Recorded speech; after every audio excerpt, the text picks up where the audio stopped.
We all have these moments where we catch a glimpse of what we're capable of achieving, a glimmer of what we're meant to become. Maybe it's a surge of inspiration to kickstart a business that we've always been dreaming of. Or maybe it's a craving to finally start eating more healthfully. And these desires, they keep pulling at our heartstrings, but sometimes it feels like just as we're about to pursue them, something always seems to get in our way.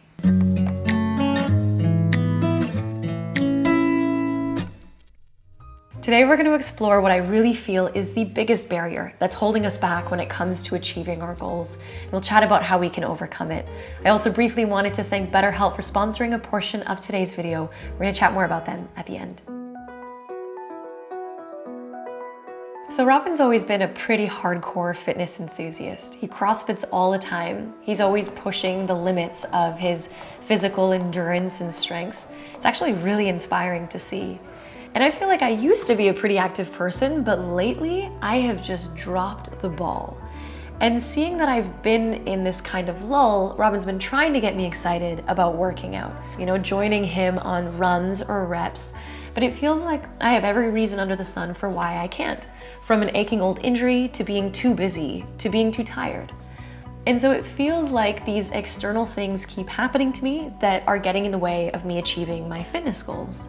But sometimes I'm like, maybe I'm just getting in my own way.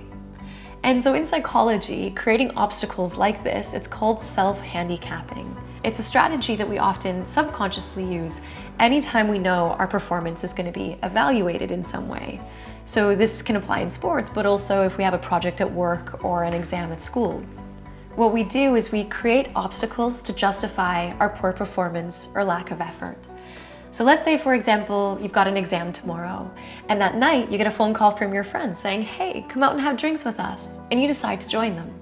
So now what happens is if you perform poorly on the exam, you can blame it on the fact that you couldn't study because you had this event to go to, instead of it being blamed on your inherent skills or abilities as a person. And so self-handicapping is a type of self-sabotage, and it's self-sabotage as a whole that I genuinely believe is the biggest barrier that's holding us back when it comes to achieving happiness and success. I think the reason a lot of us feel that we can't or aren't achieving our goals is because we're kind of getting in our own way. And self-sabotage, I think, can take on a lot of different forms as well. Things like overthinking the small stuff, doubting ourselves too much, overly fearing the opinions of others, being excessively critical of our own work, procrastinating, that's a big one, or engaging in self-destructive behaviors, things like overeating, overspending, or substance use.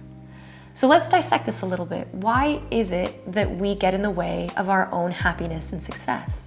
Well, personally, I believe that we self-sabotage as a defense mechanism. You see, I think we have this conscious part of our mind that's always wanting us to move forward, grow, learn, change, succeed.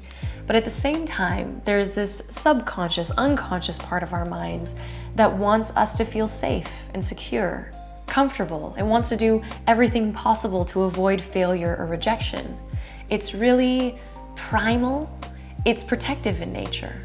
The conscious part wants us to thrive, the unconscious part wants us to survive.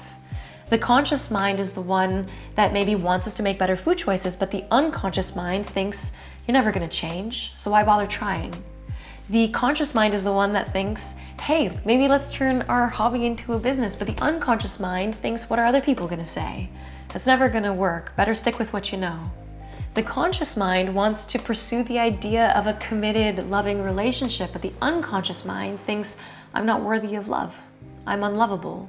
And so if we default to the unconscious mind because it's where we feel safe and comfortable, then it's going to prevent us from growing and achieving our long-term goals. So what can we do about it?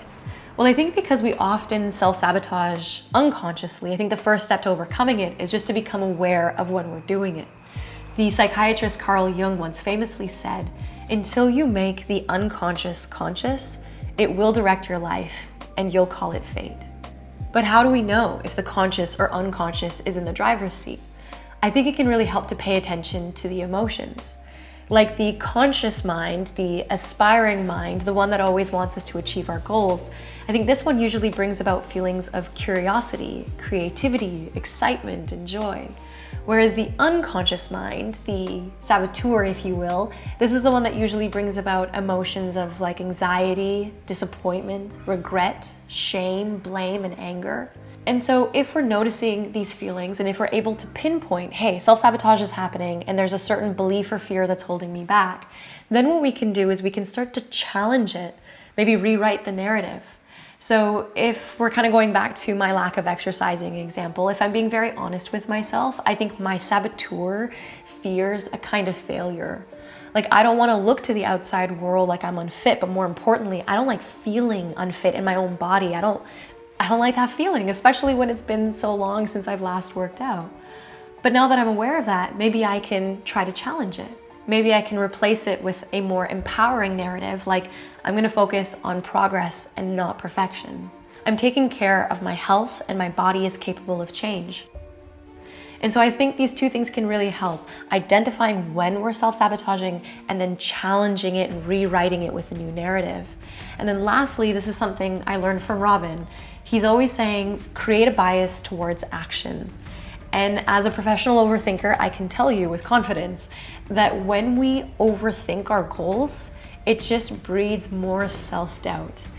And instead, if we actually just take action, we do something, we start to move forward and build momentum, and that feels pretty darn good.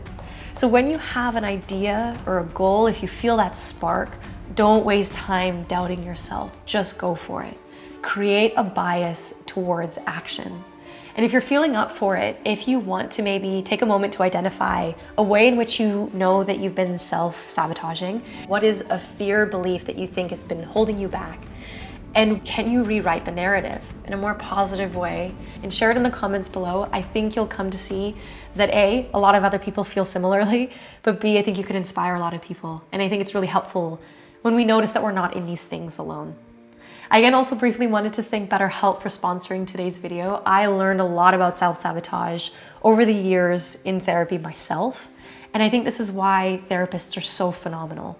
They can help us navigate the minefield that is our unconscious thoughts. And so BetterHelp is an online therapy platform where you can chat with a therapist from the comfort of your own home. And you can schedule live sessions whenever it works for you, so you're not having to take time off of work or commuting. It's all super convenient. And how you get started is you first fill out a brief questionnaire about yourself and what your needs are during therapy, and they'll use that information to match you with one of their therapists. And from there you can get to chatting however you feel most comfortable. It can be via text or phone call or video chat. And I think that some people feel that therapy isn't effective for them because they're not clicking with their therapist, they're not feeling understood, and that's so vitally important. And with BetterHelp, I think what's so great is that you can easily request a new therapist at any time if you think it isn't working with the therapist that you've been matched with, and you can do it with just a click of a button. They have over 25,000 therapists in their network, and they've got a whole wide range of expertise. So there's definitely someone on there who can help you through whatever challenge it is you might be facing.